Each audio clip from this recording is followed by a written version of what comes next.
Scanning for audio.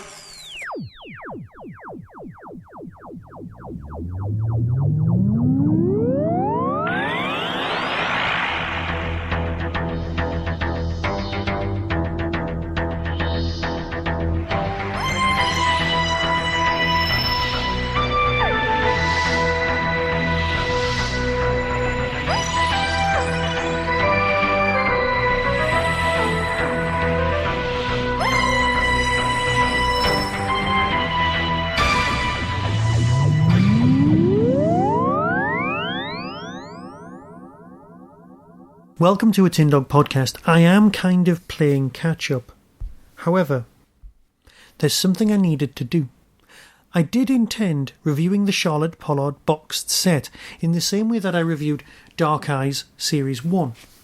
I also intended reviewing Dark Eyes Series 2 in the same way, i.e. listening to one story at a time and telling you all about them and giving you an instant reaction. However, there is a slight issue with doing this. A, they've not been out long, and B, I'd be giving away too many spoilers. And because they've not been out long, giving away spoilers is a bad thing. So, let's talk about Charlotte Pollard for a minute. Charlie was the Eighth Doctor's companion. She left the Eighth Doctor, was abandoned, the Eighth Doctor assumed she was dead, and she ended up travelling with another Doctor, the Sixth. Now, because the Eighth Doctor didn't remember knowing her, but she'd travelled with the Sixth, who didn't trust her, that created some massive paradox. Those stories are very, very good. She works tremendously well with the Sixth Doctor. Charlie was, for me, one of the greatest companions. To be honest, she is the reason that I still allow myself to watch MasterChef. That's the English version, not the Canadian version, with the terrible psychotic Canadians in it. Now, I've known Canadians in my time. However, Canadian MasterChef, I think what they've done is they've gone around the entirety of Canada and gone, right, who's a backstabber? Nope, nobody in this town. And they've found about 20 of them, 20 people who act like, well, the worst of America, never mind the worst of Canada. And they've put them all in one room and told them they're filming MasterChef. And that's what we've ended up with. But English MasterChef is narrated by India Fisher. She will talk about food for money. But here, she's not. Here we have Charlotte Pollard Series 1 Boxed Set, because this is set firmly after her time with the Sixth Doctor. She's been with Big Finish almost from the start, about 13 years. I think there was sort of 1 year, maybe 1.5 years without the Eighth Doctor, but once he joined, she was a firm signature. She was a firm piece of furniture. You can't talk about people like a piece of furniture, can you? Is that politically correct? So where did we leave her? Well, she went off with the Virons. Who are the Virons? Good question, glad you asked. The Virons are a race of super intelligent, if a little bit thick, robots. And they are, well, basically out to capture all of the viruses in the universe. Never been an enormous fan of the Virons, mainly because I don't think they're very good. Their motivation is odd, alien, and the sound effect that they use for the voices is, well, a little bit annoying. Now, the Virons did make a really nice appearance in Dark Eyes 2. They have popped up in various other stories, and they have been getting better. They must be tremendously difficult to write for, but I can let that one pass.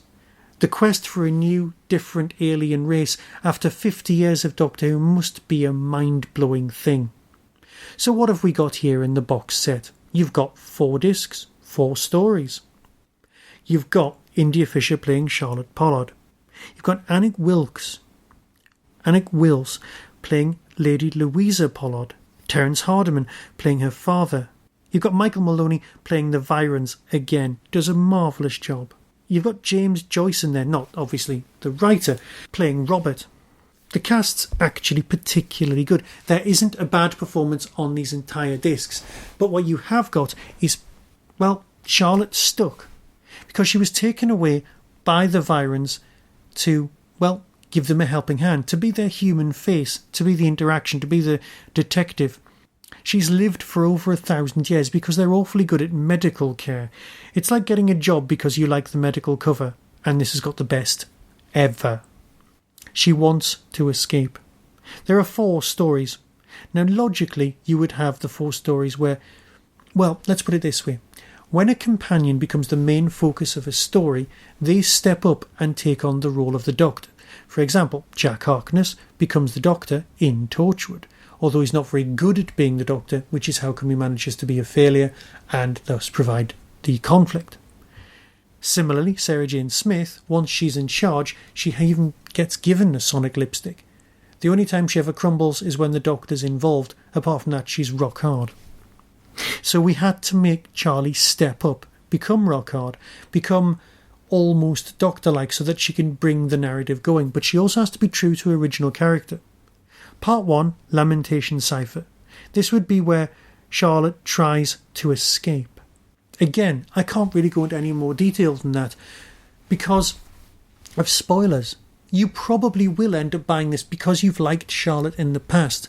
This might get reduced. We don't know if there's going to be a Series 2, and I don't know at all whether there's going to be a Series 2, and I've not heard either way. Part 2 is my personal favourite. Between Part 2 and Part 3, I veer. My favourite is definitely between Parts 2 and 3, which is odd because the middle of an arc is usually the weakest point, but not here.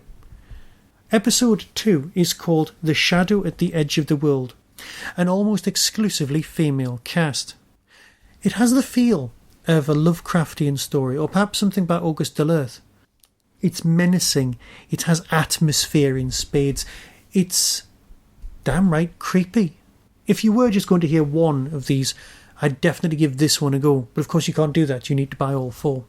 Following this creepy forest-based one, we have The Fall of the House of Pollard, obviously taking its name from Edgar Allan Poe.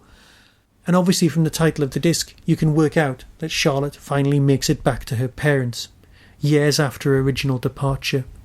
She has to deal with the fallout, in the similar way that Rose did, of just not being around.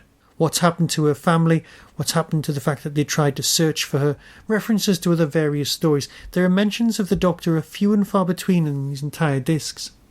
Again, the Virons are still after her. There are some glorious character pieces here, things that will make you smile, and it will remind you why you like Charlie so much. Which brings us to the 4th disc, The Virons Solution. Now this one, again, deals with the stuff that's brought up in the 1st disc, about the whole motivation for the Virons, why they're there, what is going on with the enormous collapsing star. Basically, if I tell you anything about this, I'll be spoiling it. Yes, it definitely sorts itself out in order to give us a 2nd series if ever we're going to get one. And does it sort out the Virons in an acceptable way? Yes.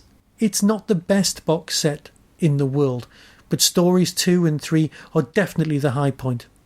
They had painted themselves into a corner with Charlie, and they're painting themselves out as fast as they can. So yeah, a good set all round, and something I would definitely consider buying for over the summer. Something to pass that very nice drive with.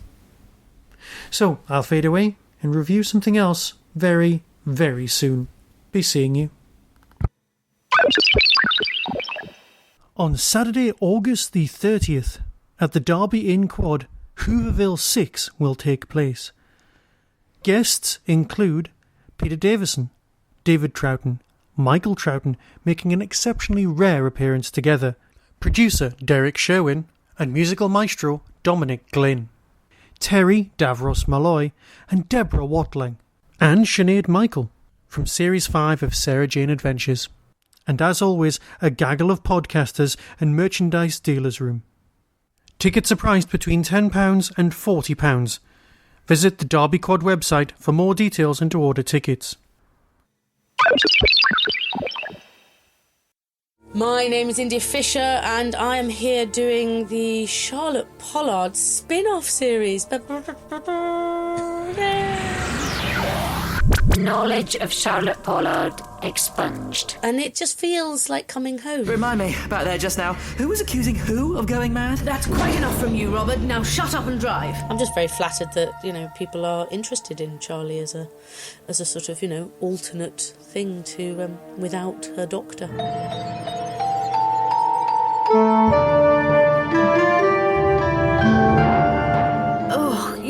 Forgive me, I was having the oddest dream.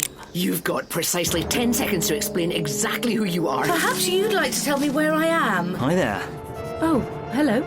Sorry to interrupt. No, I know Charlotte Pollard. She speaks to me. Mama! Is that you?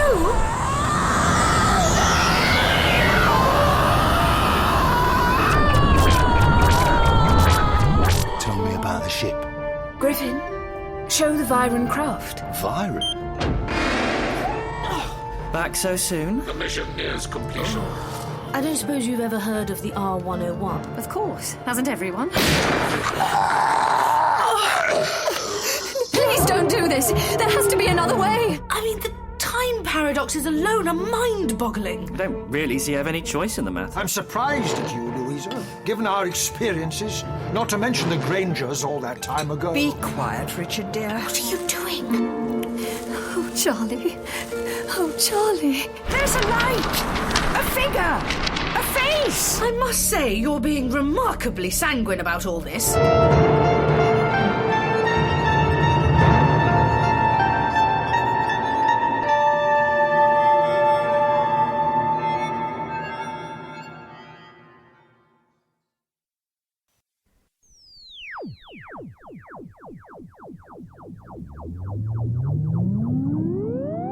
You've been listening to the Tin Dog Podcast. Doctor Who and its connected properties are copyright and trademark of the BBC. No infringement is intended. To contact the show, email tin-dog@hotmail.co.uk. Whostrology, a Time Traveller's Almanac, is available through Telos Publishing or Amazon.